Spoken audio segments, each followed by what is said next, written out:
তো হুয়াওয়ে তো officially launch করলো বাংলাদেশে 8ই জুন, আপনারা দেখলেন, অনেকে হয়তো জানে। তা এখন কথা হচ্ছে যে নতুন ডিভাইসগুলো আসছে মার্কেটে, সেই মডেলগুলোতে তারা কিন্তু অনেক কিছু প্রবলেম সলভ করে এনেছে। কারণ আগে গুগল সাপোর্ট ছিল না বিদায় অনেক সমস্যায় পড়তো মানুষ। এখন আমাদের প্রশ্ন হচ্ছে যে এই ফোনগুলো 2019 সালের পরে লঞ্চ হয়েছিল বা মানুষ বাইরে থেকে এনেছে, যে কোনোভাবে কালেক্ট করেছে, কিনেছে আর কি, ওই ফোনগুলোর কি অবস্থা হবে? ওই ফোনগুলোতে তো এখনো গুগল সাপোর্ট নেই, এবং ভবিষ্যতে যে ফোনগুলো আসবে অফিসিয়ালি তো এখন বাংলাদেশে হুয়াওয়ে ফোন বিক্রি হবে, এগুলোতে তো গুগল থাকবে না। তবে এগুলোতে অনেক কিছু তারা সলভ করে নিয়ে এসছে। এখন আগের ফোনগুলো কি হবে? তো চিন্তা নেই, এখন একটা সুখবর আছে আপনাদের জন্য, কারণ যারা হুয়াওয়ে ইউজার তারাই বোঝে এটা যন্ত্রণা কি।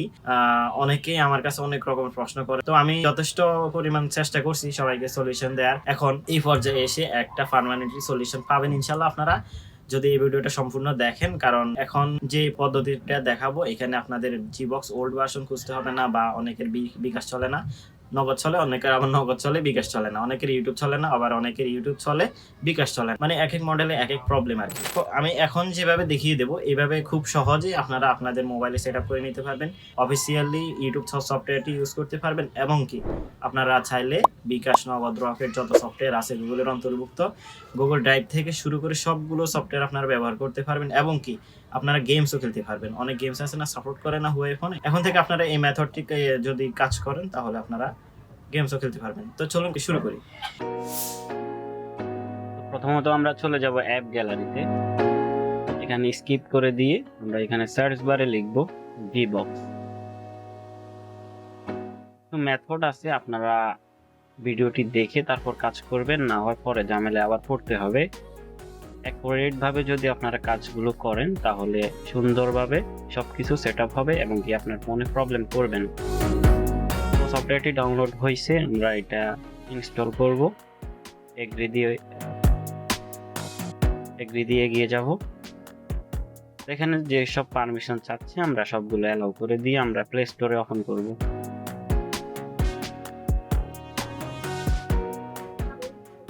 তো প্লে স্টোরে সাইন ইন দিয়ে আমরা আমাদের কাঙ্ক্ষিত জিমেইল অ্যাকাউন্টটি সাইন ইন করে নেব।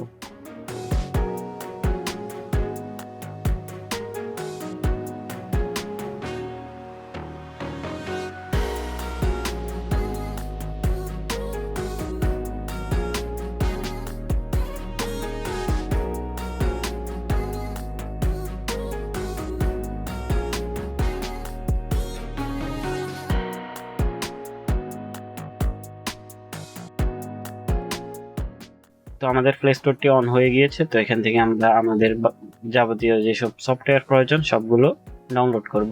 তো বিশেষ করে আমাদের বিকাশ সফটওয়্যারটি আমরা আগে ডাউনলোড করি।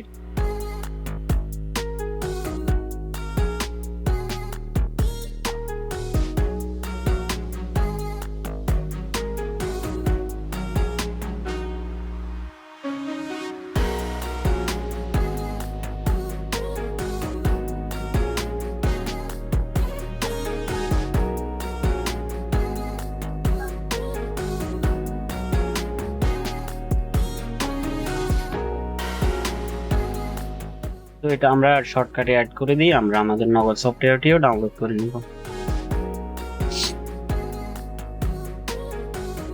আমাদের ইউটিউবটা আমরা ডাউনলোড করে নিব, কারণ এখন আর ইউটিউব প্রবলেম করবে না, এখান থেকে সুন্দরভাবে ইউটিউবটা আপনারা ইউজ করতে পারবেন। তো সবগুলো আমরা শর্টকাটে অ্যাড করে দিব।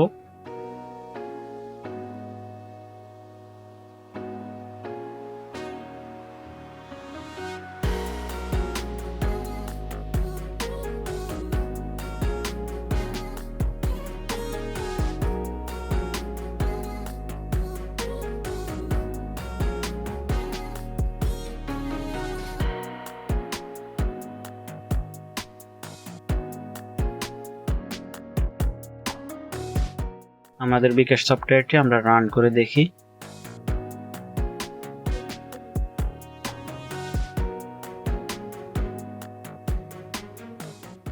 এখানে পারমিশন গুলো অ্যালাউ দিয়ে আপনারা আপনাদের কাঙ্ক্ষিত বিকাশ নাম্বারটি দিবেন।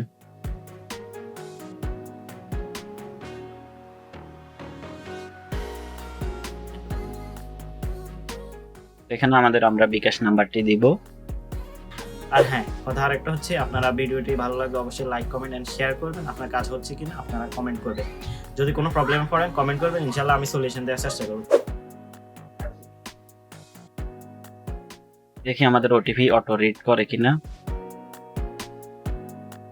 এই যে চলে আসছে। এখন থেকে প্রত্যেকটি ফোনে অ্যাকুরেট কাজ করবে ইনশাআল্লাহ, আশা করা যায়, কারণ তারা এই প্রবলেমটি সলভ করে দিয়েছে। ঠিক আছে, তো আপনারা নগদ বা বিভিন্ন যেসব সফটওয়্যার ব্যবহার করবেন সবগুলো আপনারা ইনস্টল করে অ্যাকুরেট ভাবে কনফিগার করে নেবেন। এভাবে দেখবেন সুন্দরভাবে চলে। এখানে দেখতে পাচ্ছি আমরা ইউটিউবটাও চলে আসছে। ঠিক আছে, ইউটিউবটা অফিসিয়ালি চলবে এখন থেকে। আর আগে তো 10 সেকেন্ড 5 সেকেন্ড ভিডিও চলার পরে ব্ল্যাক স্ক্রিন হয়ে যেত, এখন আর ওই প্রবলেমটা হবে না।